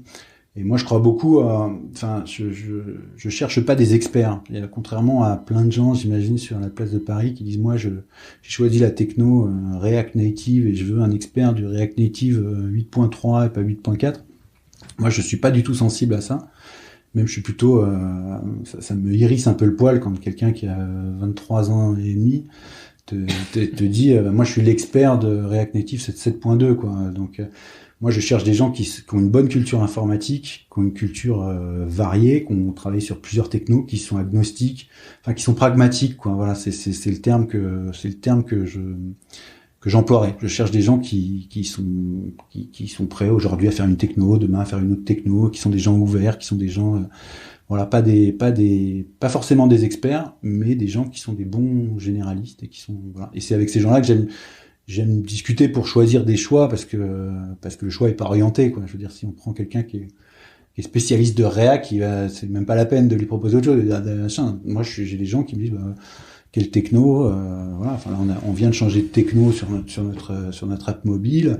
On s'est posé la question tous ensemble, on a fait des POC, enfin, on est parti sur un projet de refonte de l'app mobile avec une équipe entière qui n'avait jamais pratiqué la techno. Jamais. Et ben ça s'est extrêmement bien passé. On l'a fait dans les temps avec un niveau de qualité qui est super bon. Tout le monde est content. Voilà quoi. Ce que je veux dire, c'est qu'aujourd'hui, les langages se ressemblent et quelqu'un qui a une bonne culture informatique qui fasse du Java, du .NET, du Node, du Flutter du Dart, parce que c'est ça dont on parle. C'est pas ça pour moi, c'est pas ça l'enjeu. Enfin, ce que je veux dire. Et du coup, tu lui dis quoi, la personne qui aujourd'hui chasse ou te préfile des candidats? Est-ce que du coup, si tu lui ouvres beaucoup de portes, parce que finalement, c'est pas le CV, c'est pas les technos qui vont filtrer. Pas trop, non. C'est quoi qu'elle a comme c'est la personnalité. Moi, je lui dis, je veux quelqu'un qui soit. Donc elle appelle beaucoup de monde et quand elle sent qu'il y a une personnalité, elle creuse. Ouais. Et puis on fait passer quand même des entretiens. Ouais, on a des fils de personnalité, voilà. Mais les choix, c'est effectivement pas, je veux un expert, quoi. Donc c'est. Et si quelqu'un te dit en entretien, vous êtes sur quelle version de React, tu sens qu'il y a un... Si il me pose la question comme ça, mais c'est plutôt, moi j'ai vu des gens qui me disent non, moi je veux travailler sur React Native 12.4, quoi. Parce que je veux pas la 11, c'est pas possible, quoi. Enfin, je veux pas, quoi. Je dis, mais enfin, tu veux travailler, enfin, moi je veux travailler avec quelqu'un qui fasse le bon choix technologique pour l'entreprise au moment où on le fait, quoi. Et au moment où on le fait, peut-être que 2 ans après, ce sera plus le bon choix. Enfin, on sera obligé de faire un autre choix. Enfin, moi, je veux des gens qui soient ouverts et qui soient, voilà. Et en général, c'est des bonnes personnalités. Voilà, en tout cas, c'est les personnalités avec qui j'aime travailler. Je sais pas si elles sont bonnes ou pas bonnes, mais c'est des personnalités que. Est-ce qu'il y a des réponses qu'on peut te faire en entretien où tu sais l'entretien va ça. Enfin voilà, c'est quoi il y a les réponses qu'il faut pas te faire. Donnons les clés aux futurs candidats de PixPay. Les réponses qu'il ne faut pas faire, moi je cherche à piéger personne, mais j'essaie d'aller jusqu'à un moment où la personne ne sait plus. Parce que faut être humble dans notre métier. Il y a plein de fois où on ne sait pas, quoi. Donc j'essaie de lui poser des questions jusqu'au moment où il sait plus et je regarde sa réaction par rapport à un truc qu'il sait pas. une techno qui sait pas, un problème qui a jamais fait, un truc un peu pointu sur un truc où il sait pas, et je regarde comment il réagit. Il y a deux façons de réagir. Il y a de dire, soit dire bah, non, j'ai jamais fait, enfin s'en arrêter là, ou alors être un peu, enfin déjà il y a la façon de pas le reconnaître, c'est-à-dire de dire oui j'ai déjà fait alors qu'en fait il l'a jamais fait. Et après quand on l'a jamais fait, il y a la façon de dire bah soit ça m'intéresse pas, soit d'essayer de voir comment il réagit par rapport à quelque chose qui s'est pas dit. Ah, ça j'ai jamais fait, mais alors si, j'ai fait quelque chose qui était peut-être similaire et peut-être que ça s'approche et pourquoi ça s'approche, voilà. Et ça c'est une démarche que je trouve, que je valorise moi parce que je suis comme ça, je sais pas, mais je me trompe, enfin je me trompe autant que les autres, je veux dire, enfin voilà quoi. Si on recrute une bonne personne sur deux, c'est déjà un excellent ratio, et je pense que je suis au-dessus de ça. Voilà, j'ai recruté plus de bonnes personnes que de mauvaises. Et du coup, tu disais, bah voilà, aujourd'hui j'ai la chance de pouvoir bien m'entourer, donc du coup il y a une notion de moyen qui est derrière ça. Ça va faire le pont avec PixPay peut-être. On peut. Non, donc pour finir sur l'aventure Mon Docteur, hein, puisque voilà, donc en 2017 ou 18, le groupe Lagardère, donc était devenu un de nos actionnaires de référence, a fait le choix de se séparer de tous ses actifs numériques, hein, donc a fait le choix de se recentrer ses activités sur le travel retail. Je sais pas s'il a fait le bon choix parce que c'est fermé depuis un an et demi, mais globalement sur le travel retail et sur l'édition, et donc a lâché toute sa partie média au sens large dont le numérique faisait partie, et donc a fait le choix de se séparer de tous ses actifs, et l'un des actifs qui était le plus valorisé, enfin en tout cas facile à vendre, c'était effectivement Mon Docteur. Donc le groupe Lagardère nous a imposé le choix, parce qu'on peut le dire que c'était pas notre choix de cœur d'arrêter cette aventure, en tout cas de changer la façon dont cette aventure allait se passer. Et puis on a tout fait pour essayer de trouver un repreneur qui soit un repreneur pour continuer cette aventure de façon la plus indépendante possible. Donc on a discuté avec pas mal de gens sur la place, il y avait pas mal de marques d'intérêt qui avaient été formulées par différents acteurs. Et puis je dirais malheureusement, enfin c'est un choix qui a été fait à contre-cœur au départ, mais je pense qu'à la fin c'est un bon choix. Le Doctolib qui était soutenu par Razéo, par la BPI, donc avait des moyens qui étaient des moyens considérables, avait la possibilité de surenchérir sur toutes les offres, et pour un vrai bon intérêt, c'est-à-dire qu'il prenait une position de monopole quoi sur le marché. Quand on a cédé, je pense qu'il y avait des parts de marché qui devaient être 2 tiers, 1 tiers, 2 tiers pour Doctolib, 1 tiers pour Mon Docteur. Peut-être 70-30, enfin il y avait quand même une position qui était favorable à Doctolib, qui était plus gros et plus important, mais on avait quand même une part de marché qui était quand même, qui en tout cas qui était pas négligeable, et qui donnait le choix, la possibilité aux professionnels de santé de s'équiper d'une solution A ou d'une solution B. Ils ont, pour des raisons industrielles évidentes, ils nous ont racheté, ils nous ont fait une offre pour fusionner les deux entités. Donc avoir la position qu'on leur connaît aujourd'hui, qui est une position complètement hégémonique sur ce marché, sur lequel il n'y a plus aucun acteur. Il y a quelques acteurs, des petits acteurs. Keldoc est toujours là. Maya essaie de se défendre et se défend tous les jours. Mais ils ont une position qui est quand même hégémonique. Voilà. Et donc c'est le choix qui a été fait par notre actionnaire, et c'est le choix c'était pas notre choix de cœur, hein, pour être franc, parce que nous on voulait continuer l'aventure. On avait une super équipe, c'est des années géniales, hein, objectivement, c'est des années super, et on voulait continuer, mais avec quelques semaines, quelques mois de réflexion, c'était effectivement le bon choix. C'était le bon choix pour le marché, parce qu'effectivement ça a permis à toute la population, à toute la France de s'équiper, quoi. Et aujourd'hui on le voit pendant le Covid, c'est-à-dire que globalement il y aurait pas Doctolib pendant le Covid, ce serait compliqué. Donc on a fait un choix qui était un choix pertinent en termes de société. C'était un choix qui était aussi pertinent pour nos salariés, c'est-à-dire que c'était évidemment plus facile. La guerre Mon Docteur Doctolib, c'était 4 années c'était la guerre de tranchées, c'est-à-dire que c'était sur chaque compte, pour chaque dizaine d'euros, pour un compte à 40 balles, il y avait la guerre, quoi. On baissait nos prix, puis on voulait pas le perdre, quoi. Chaque compte à 40 euros, on voulait pas le perdre, quoi. Et donc c'était une vraie guerre avec des vraies cultures d'entreprise. On en discutait à midi avec mon associé, donc Benoît, qui est mon associé aujourd'hui chez Pixpay, qui était aussi mon associé chez mon docteur. On n'a jamais eu quelqu'un on n'a jamais eu un transfuge. On parlait des transfuges de foot, hein, donc et on n'a jamais eu un transfuge de mon docteur vers Doctolib ou de Doctolib vers mon docteur. Donc il y avait des cultures d'entreprise qui étaient fortes. Voilà.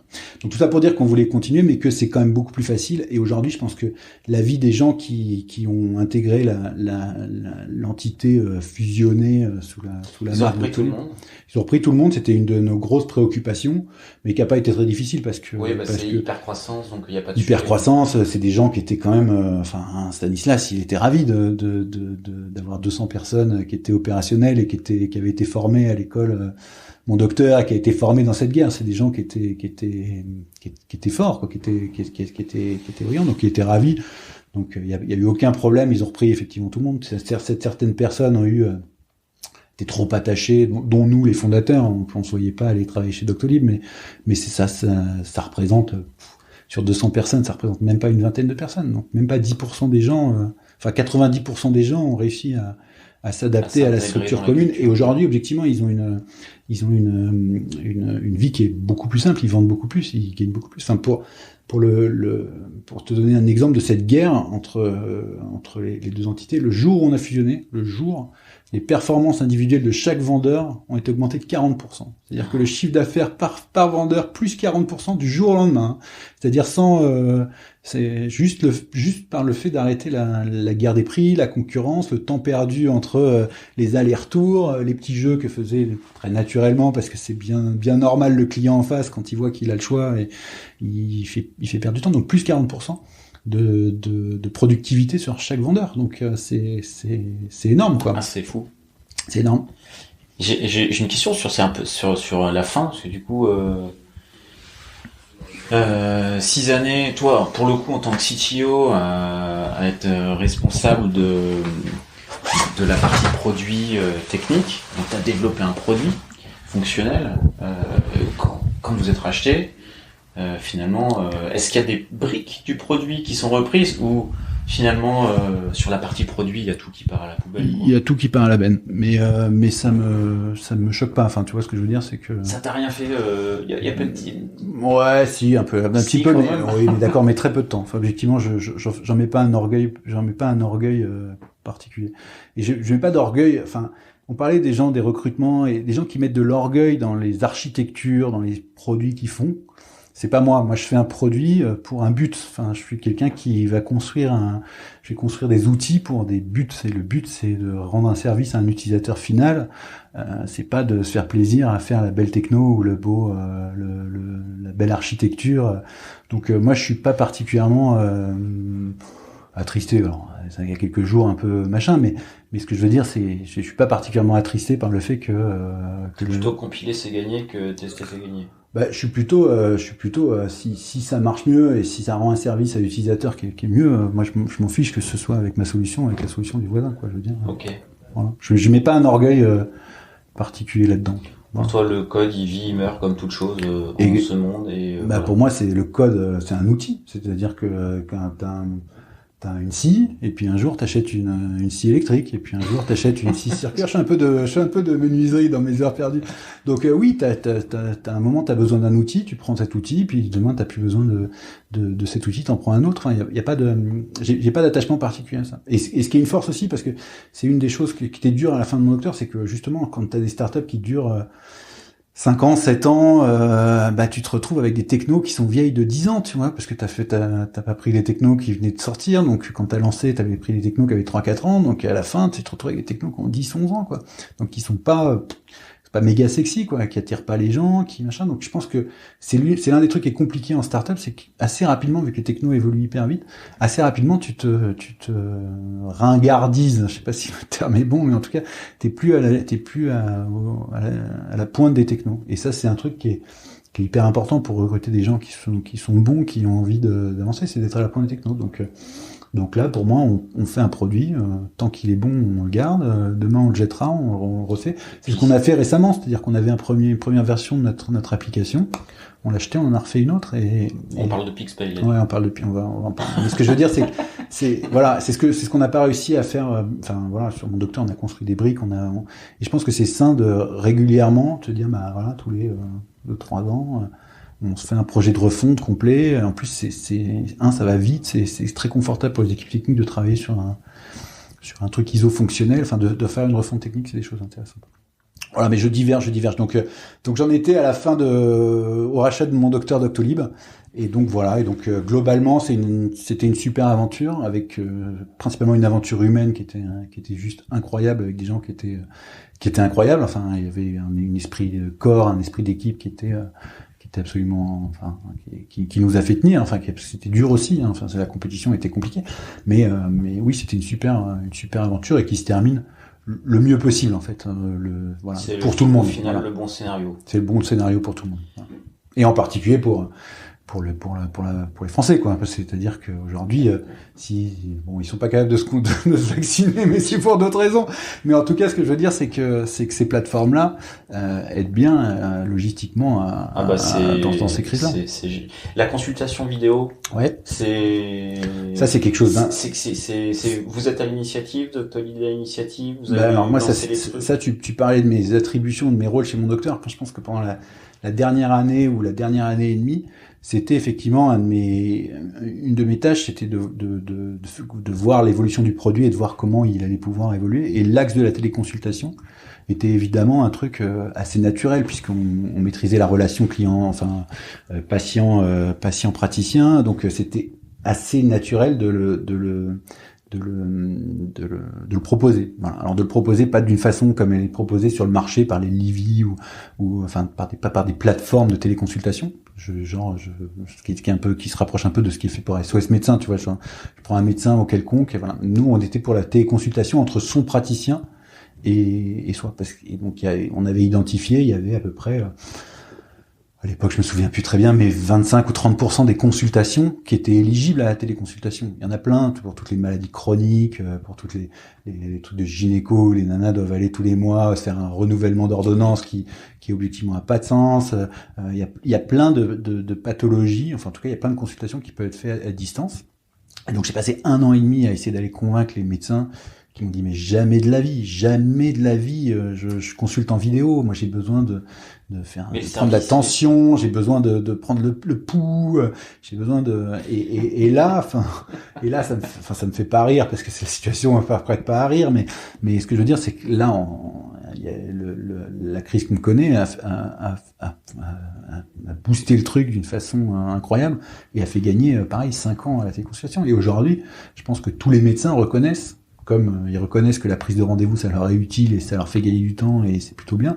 Aujourd'hui, ils reconnaissent que effectivement, il y a 20 à 30% des consultations qui peuvent être faites à distance et que ça arrange tout le monde, ça arrange le médecin comme le patient. Bah merci. Donc, moi aussi j'ai des renouvellements d'ordonnances à faire et j'ai découvert. Moi j'y suis pour pas grand-chose pour le coup parce qu'on n'a pas lancé le produit, on a cédé la société avant de lancer cette offre, mais on avait déjà travaillé sur cette offre.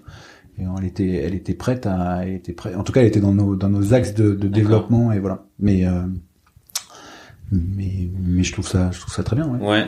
Vous avez bousculé le marché et vous avez travaillé là-dessus. Enfin, non, c'est une chouette évol. Mais ce qui est drôle à voir quand je dis ça, c'est que les mentalités, enfin, elles peuvent changer, elles peuvent évoluer, enfin, et même plus rapidement que ce qu'on peut imaginer. Voilà. Je sais pas si je sais plus qui disait, demander à un utilisateur qu'est-ce qu'il va vouloir. Enfin, c'est Henry Ford qui dit, si je demande aux consommateurs ce qu'ils vont vouloir, c'est des chevaux plus rapides.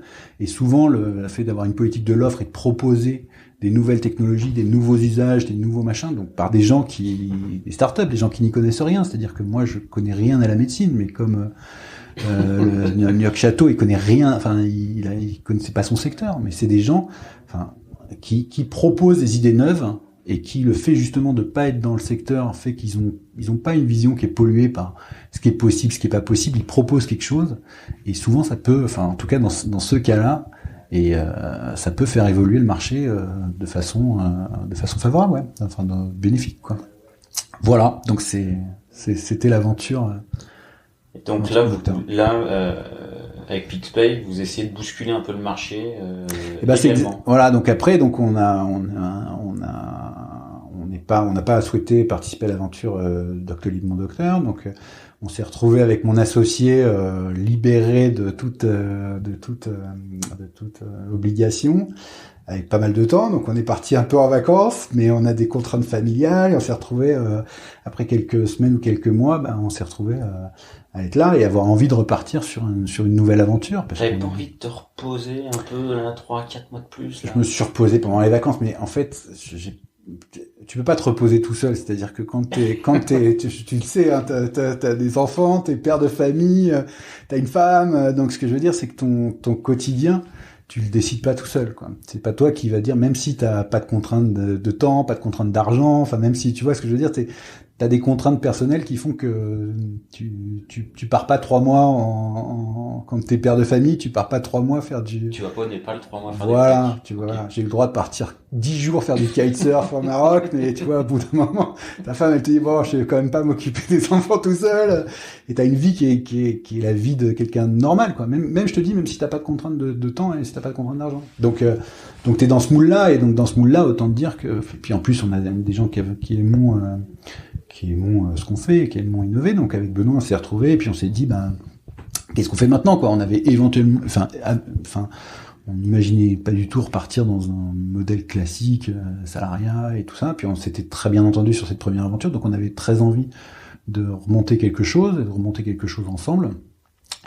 C'est pas le cas de notre troisième associé qui lui a fait ce que Thibaut, qui lui avait des enfants plus petits et lui a fait ce choix-là, c'est-à-dire qu'il a pris femme et enfants et il est parti faire pendant 6 mois le tour du monde avec femme et enfants dans des caravanes, dans des voiliers, Et là il est bloqué quelque part là. Et là non, il est de retour à Paris. Ça a duré 6 mois, mais lui il est parti. Il a fait ce que t'as dit. Il a fait le plein et surtout il a fait un choix qui était pas évident parce qu'il y avait des enfants plus petits, mais oui, il est parti avec quasiment un nouveau-né, quoi. Enfin, en tout cas, un vrai bébé. Voilà. Okay. Et je pense qu'il le regrette pas. Je pense voilà. Mais donc, tout ça pour dire qu'il a pas voulu repartir avec nous, donc on est reparti avec Benoît. Et donc, on a cherché, différentes idées, différentes choses. On a regardé différents marchés. Et un des marchés qui nous a intéressés, c'est le marché sur lequel on a atterri, qui est la fintech. Et on est parti du constat suivant. C'était un petit peu comme sur mon docteur, c'est-à-dire que il y a un gros marché qui est un marché qui avait été sous-estimé ou sous-exploité par plein de gens, qui est comment les adolescents et les mineurs peuvent avoir accès à des moyens de paiement qui sont des moyens de paiement modernes, numériques, donc avoir déjà accès à une carte de paiement, puis ensuite avoir accès à toutes les fonctionnalités pour lesquelles on est devenu familier de toutes les fonctionnalités de néobanque. Et donc ça n'existait pas. Et pareil, j'ai eu la même réaction que sur mon docteur. Je dis mais je comprenais pas pourquoi ça n'existait pas. Enfin, c'est des choses. Enfin, voilà. Et en fait, ça n'existe pas du tout. Alors ça existe. C'est-à-dire que les banques traditionnelles, on est en face des bureaux de la BNP, donc mais c'est pas la BNP entre particuliers. Ça fait, moi je me rappelle, je cite la BNP parce que je me rappelle de la carte jeans quand moi j'étais adolescent. Donc, comme je suis un vieux monsieur maintenant, ça remonte à un certain temps. Mais ce que je veux dire, c'est que les banques traditionnelles proposent des offres de cartes aux mineurs, qui sont souvent des cartes de retrait, mais qui sont, c'est un segment qui a été négligé par ces banques-là. C'est un segment qui a été négligé parce qu'elles y voient pas de valeur. C'est-à-dire que quand alors je m'acharne pas sur la BNP, mais j'ai le logo en face de moi. Donc, mais quand t'es la BNP, ton métier c'est de vendre des adios payants, c'est de vendre des crédits, c'est de vendre éventuellement des assurances. Enfin, il y a pas de valeur. C'est des gens qui ne voient pas de valeur sur le segment des mineurs parce que c'est des gens qui consomment peu, enfin, qui ont des moyens qui sont faibles, limités. Ce qui s'appelle l'interchange, c'est ce qui permet de gagner sa vie sur les transactions réalisées par carte, a été réglementé par l'Europe et aujourd'hui est en faveur du consommateur. Donc aujourd'hui c'est très très faible. Enfin on n'arrive pas à gagner sa vie avec l'interchange. Donc c'est des gens, enfin c'est un segment qui n'intéresse pas les banques traditionnelles parce qu'elles n'y voient pas suffisamment de valeur. Et donc elles ont été délaissées. Et donc ça c'est le constat business. Et il y a un constat technologique aussi qui fait que, enfin, on a interrogé beaucoup de parents, on s'est renseigné, et beaucoup de parents étaient ok pour donner une carte de paiement. C'est d'ailleurs c'est une tendance de fond, hein, comme on va prendre rendez-vous maintenant en ligne.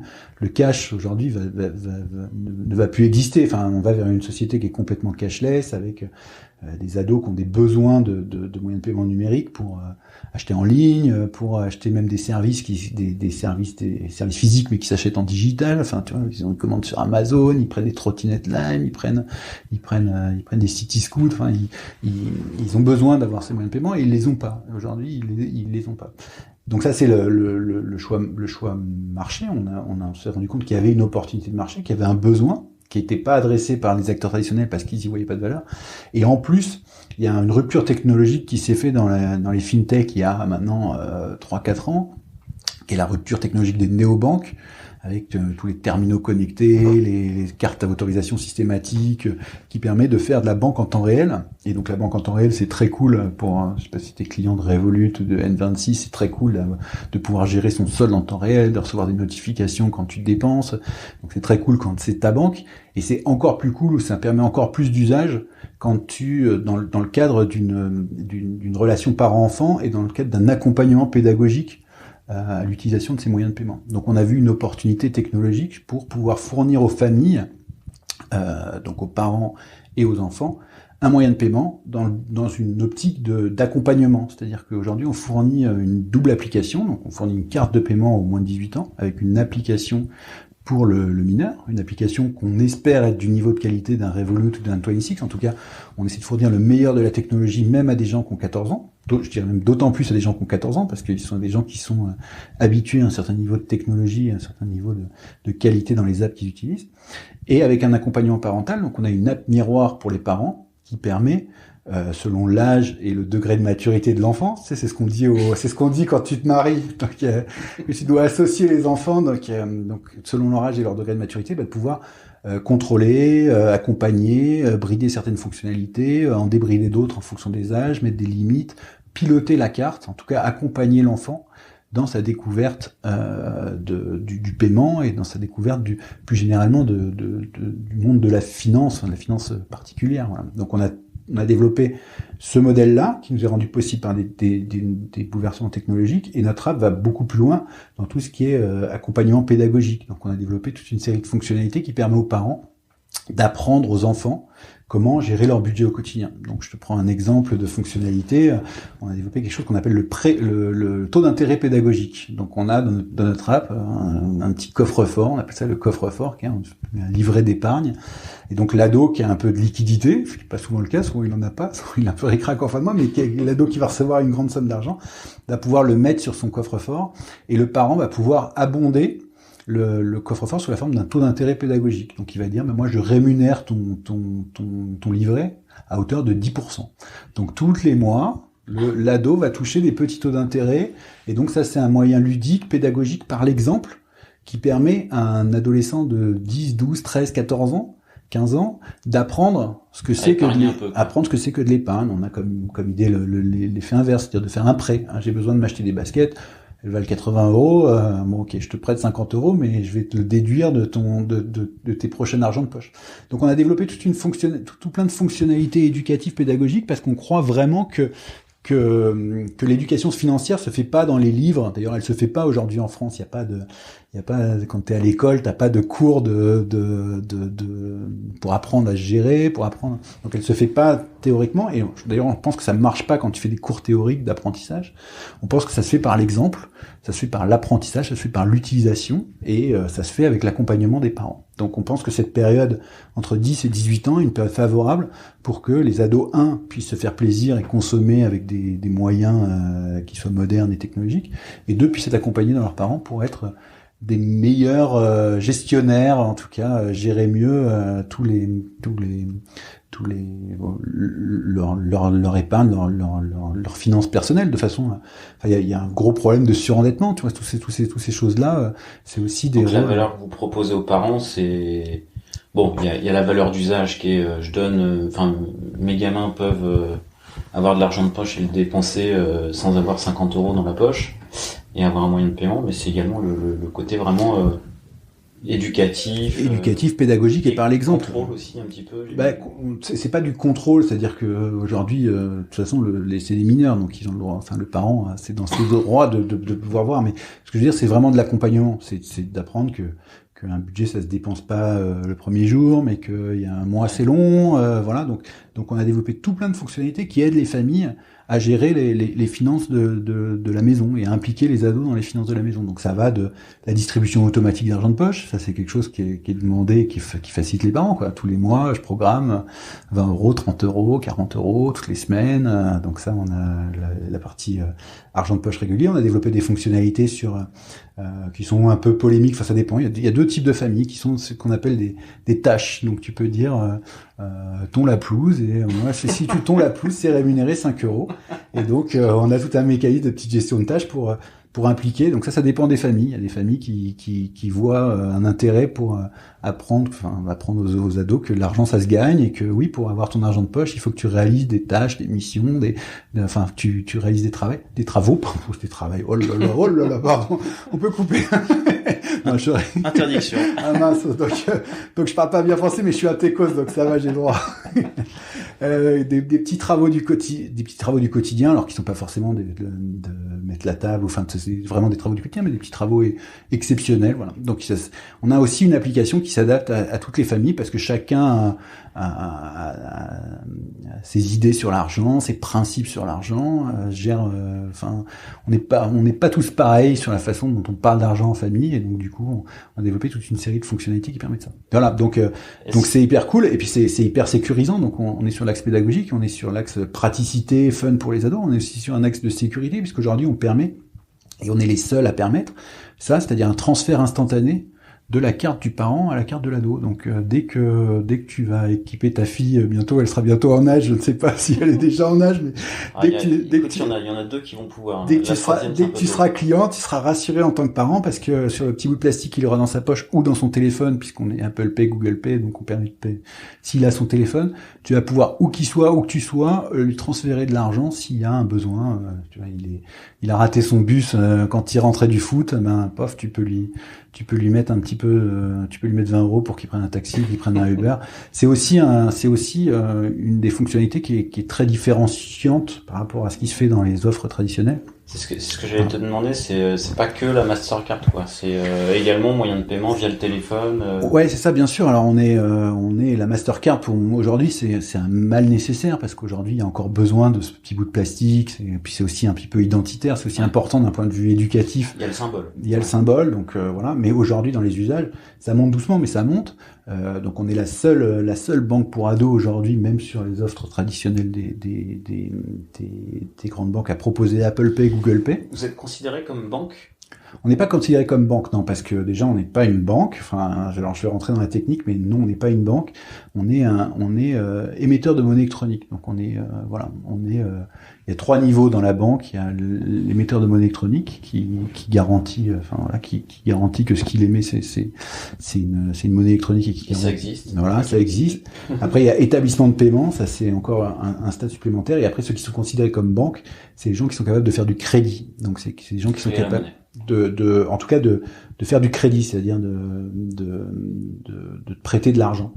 Et donc aujourd'hui, il y avait que les banques traditionnelles qui étaient capables de faire de la monétique, puisque comme les paiements étaient pas connectés, les cartes, tu sais, quand tu utilisais ta carte sur un terminal qui est pas connecté, bah, tu vas avoir une autorisation de paiement, alors que t'es pas sûr à ce moment-là que tu as les fonds sur ton compte. Donc ça veut dire que ta banque potentiellement te fait un crédit. Aujourd'hui, vu que tout est connecté, tu peux avoir le solde en temps réel, tu peux avoir donc aujourd'hui, tu peux aller vérifier que au moment de ton paiement en temps réel, aller vérifier que les fonds sont là, et donc tu n'es plus obligé d'être une banque pour faire de la monétique et du paiement. Du coup, toi, tes contraintes techniques derrière ça, gérer, il y a pas mal de contraintes, je pense un peu nouvelles, quoi.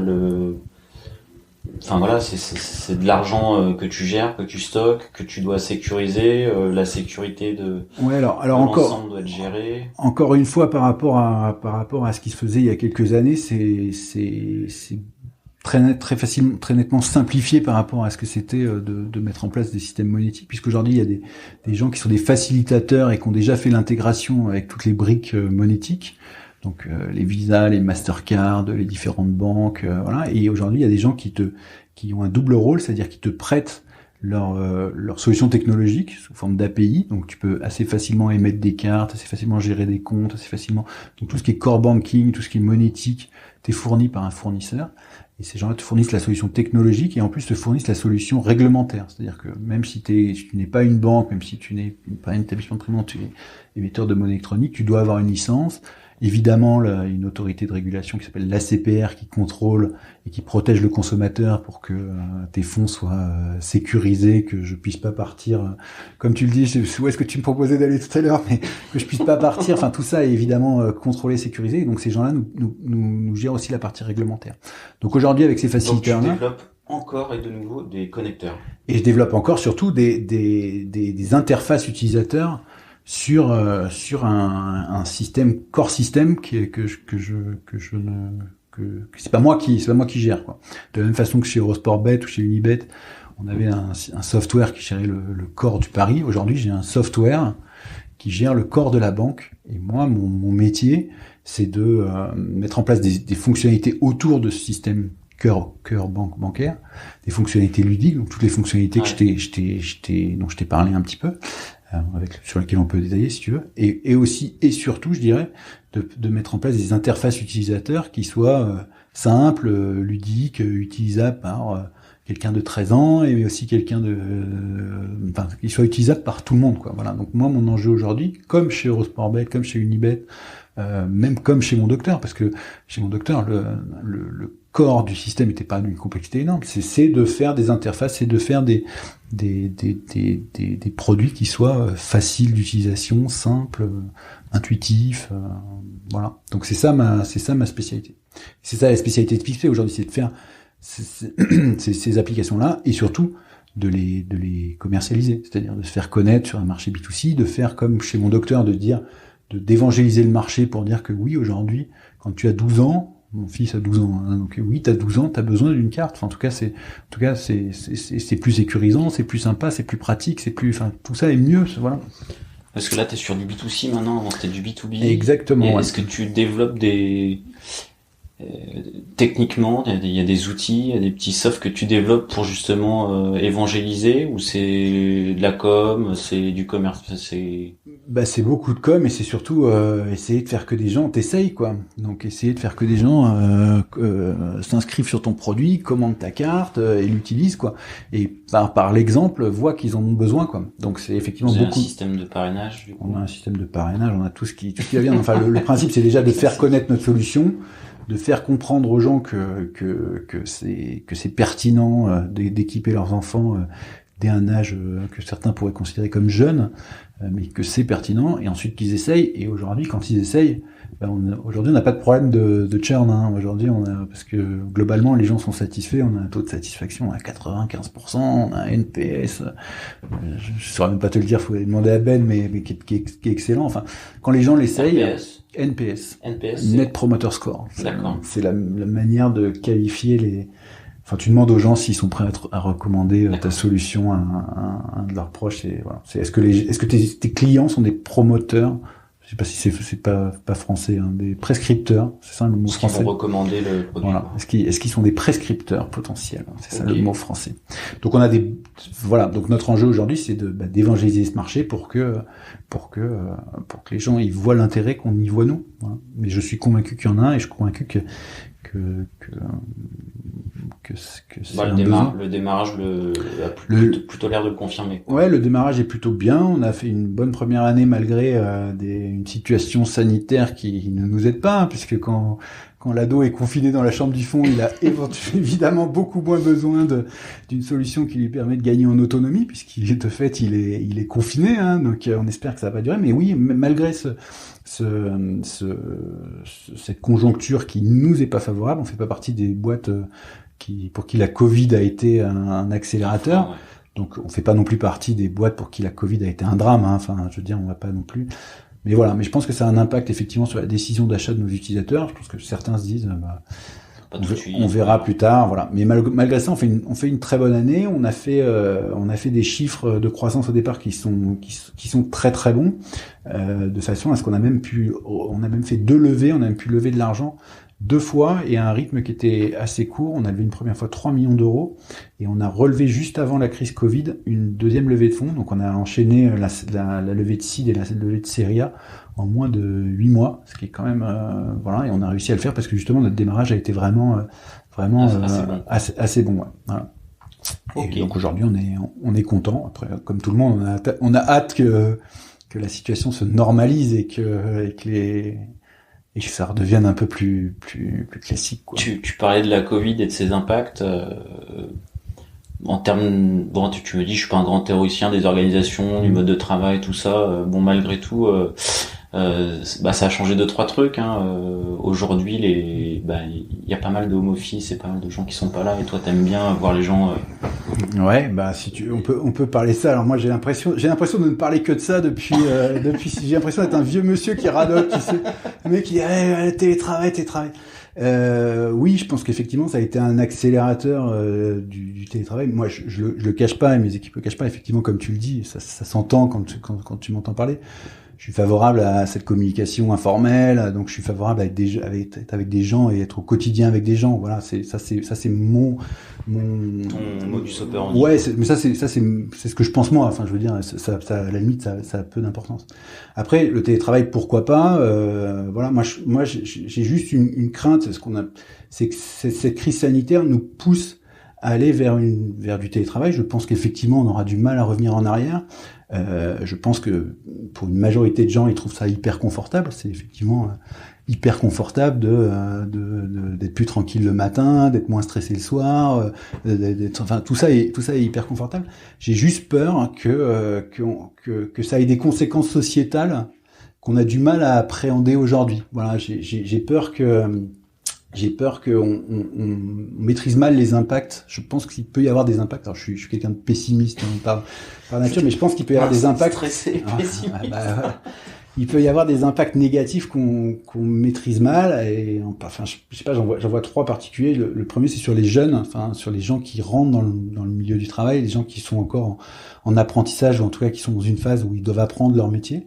Je trouve que c'est extrêmement difficile pour eux d'être à distance. Enfin, voilà, je trouve que, je suis peut-être de l'ancienne école, mais je trouve que la transmission se fait mieux en présentiel. Je déteste ce mot, mais se fait mieux dans la vraie vie, quoi. Quand on se voit, quand on se parle, voilà.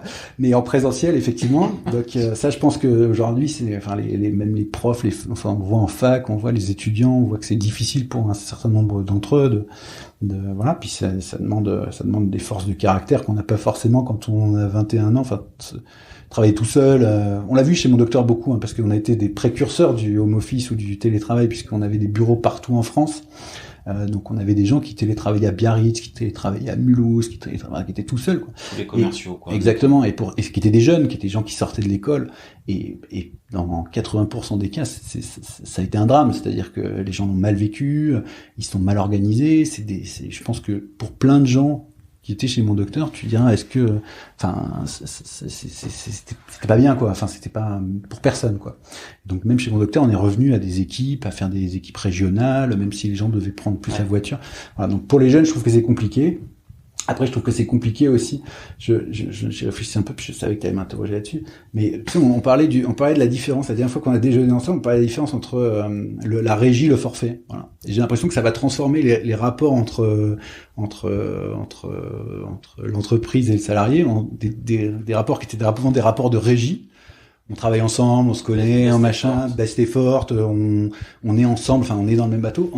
Une société de la régie, voilà, c'est-à-dire du forfait, pardon.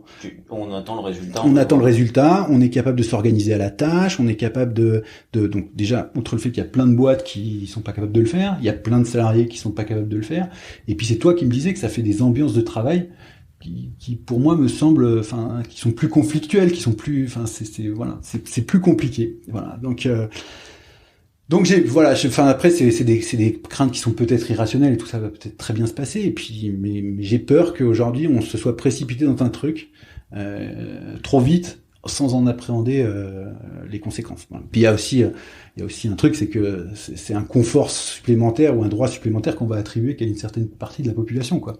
Il n'y a jamais que 20, 25, peut-être 30% des gens qui sont éligibles au télétravail.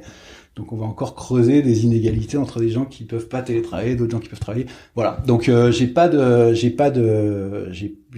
des craintes, mais c'est peut-être des vieilles personnes qui ont ce genre de crainte. Et des tips pour continuer, enfin voilà, vous avez une forte culture d'entreprise, des choses que vous mettez en place en interne. On essaie de faire ça. Alors la période n'est pas favorable, mais oui, on essaie de créer une vie. Enfin, moi, je pense que la start-up aujourd'hui, ce qui fait la différence entre une start-up et une grosse boîte, c'est pas tellement qu'on est plus intelligent, on n'est pas tellement qu'on est plus riche, c'est pas tellement qu'on est meilleur, c'est qu'on est plus agile. Et pourquoi on est plus agile? Parce qu'on communique beaucoup, parce qu'on vit ensemble, parce que voilà, enfin, si les startups ont fait des lieux de vie et ont mis des baby-foot, c'est pas juste pour mettre un baby-foot, quoi. C'est parce que le lieu de vie qui est autour du baby-foot, bah, c'est là où il y a de la discussion informelle, c'est là où les gens de cultures différentes, de services différents, de machin, apprennent à se parler, apprennent à se connaître, apprennent et c'est ça qui, enfin voilà, donc aujourd'hui. Le baby-foot et la machine à café ont une importance. Mais c'est pas le baby-foot ou la machine à café, c'est la vie un peu, de créer une vie collective, voilà.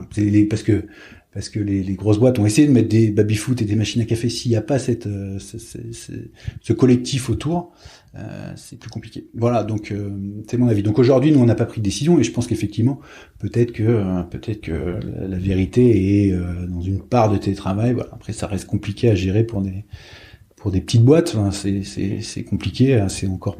Voilà, à mettre en place, à organiser, enfin c'est des trucs compliqués, quoi. Mais voilà, donc le remote c'est mon avis là-dessus, mais c'est sûrement irrationnel, tu vois, je veux dire, c'est peut-être irrationnel. Voilà, mais je sais pas, mais peut-être que ça va bien se passer. En tout cas, nous on n'a pas fait le choix et on a refusé justement de se faire imposer notre choix par les circonstances de la Covid. Voilà. Donc on a essayé de prendre notre temps et de. Vous n'avez pas pris de décision. Aujourd'hui on n'a pas pris de décision. Bon, aujourd'hui on est évidemment. T'es dans nos bureaux, hein, donc ils sont vides, hein, donc. Mais c'est évidemment, c'est la crise sanitaire est là et on fait les gens qui veulent télétravailler le font. Enfin, et aujourd'hui c'est une nécessité, c'est pas un choix, c'est une nécessité. Ok. Voilà. On n'a pas parlé de la stack technique. La stack technique, au final, on a nous, parce que c'est pire sur Pixpay. Ouais, parce que du coup tu disais voilà, quand on fait les choix, quand on part de la feuille blanche, on prend les technos, on fait des choix avec les technos neuves, et puis on fait des choix. Et on est sur en back, on est sur du assez classique, on est sur du Node.js avec du PostgreSQL, donc techno back assez machin. Et la stack qu'on a, justement, je te parlais d'un projet de refonte qu'on a fait. On a refait notre application en Flutter récemment, donc la techno de Google qui permet de faire des applications hybrides iOS Android. Et objectivement, c'est une super techno. C'est un truc qui est vraiment super, quoi. Ça marche bien. Il y a plus de problème de compatibilité. Donc pour tous les CTO qui peuvent éventuellement entendre, je leur dis c'est une super techno. Ça marche très très bien. C'est assez ludique, c'est assez ça se prend en main bien. Ben, je te dis, on était 6 ou 8 à ne pas connaître cette techno. On s'est lancé dans le projet avec aucune personne qui connaissait cette techno et on a réussi à faire un truc dans les temps et d'excellente qualité. Ouais. Donc c'est une super techno. Donc voilà, donc je recommande. D'autres bons choix que t'as fait? D'autres bons choix que vous avez fait, parce que c'est collégial, du coup. Ouais, non, enfin, on est sur des trucs assez classiques, on fait un peu de web, donc on utilise un peu de React sur le web, voilà, enfin, il y a pas de... Au niveau infra ou... Au niveau infra, on est sur AWS, comme beaucoup de gens. Voilà, et c'est effectivement hyper confortable, hyper scalable, c'est un confort, enfin, on s'en aperçoit quand on est obligé de revenir en arrière. C'est le choix que j'ai fait justement sur mon docteur. Quand tu as plus ça, voilà. Donc il y a rien de formidable sur le stack, mais c'est des choix. C'est des trucs, des technos assez récentes et assez cool, quoi.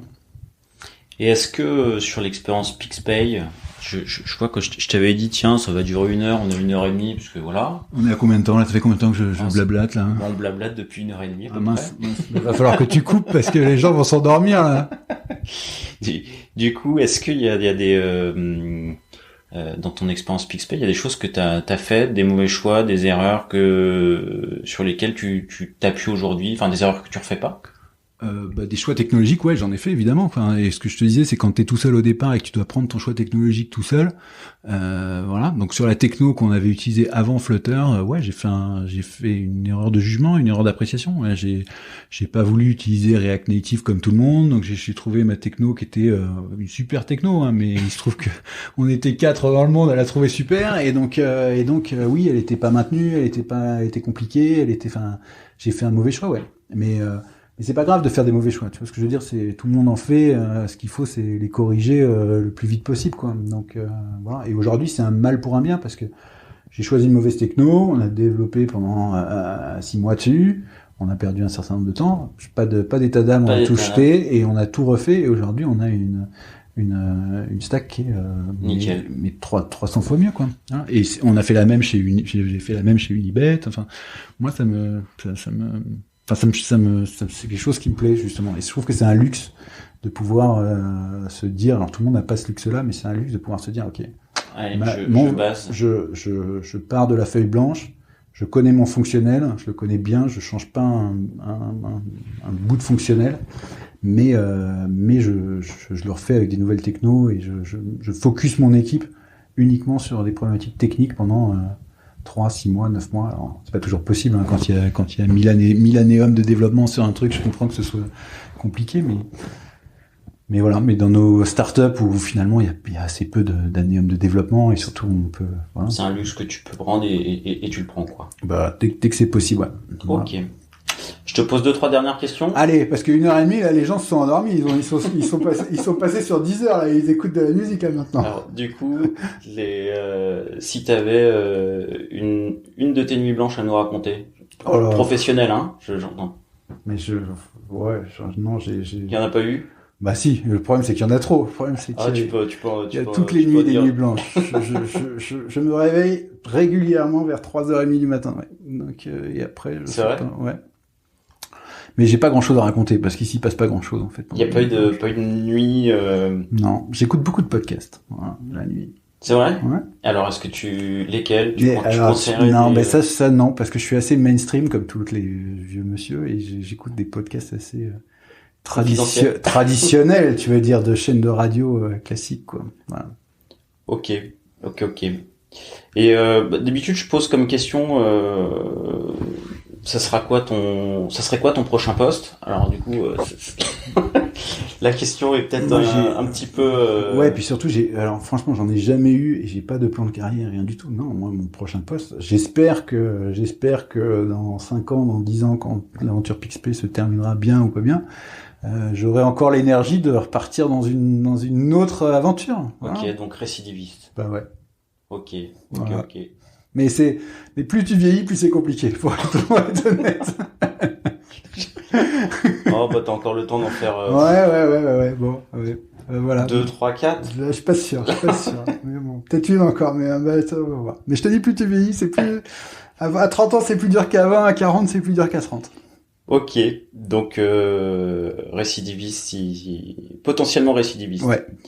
Et la dernière, est-ce que il y a une question que je t'ai pas posée que t'aimerais que je te pose? Non, tu m'as surtout laissé parler, en fait, hein. T'avais peur que je parle pas assez, là tu vas être obligé de couper, hein. Donc non, bah écoute, c'était très sympathique comme échange, ça fait du bien de discuter un peu, ça rien que pour soi. C'est pas un exercice que je fais souvent. Je sais pas si j'étais très à l'aise ou pas très à l'aise. Je sais pas si j'étais soporifique pour les gens qui nous ont écoutés jusqu'à 1h34. Et donc voilà, non, c'était plutôt sympathique. Donc pas d'autres questions. Bah moi je te confirme, très très chouette échange, et merci de m'avoir accueilli dans nos Covid. Dans mon Covid. Ça marche. Salut Pierre, à bientôt. Salut.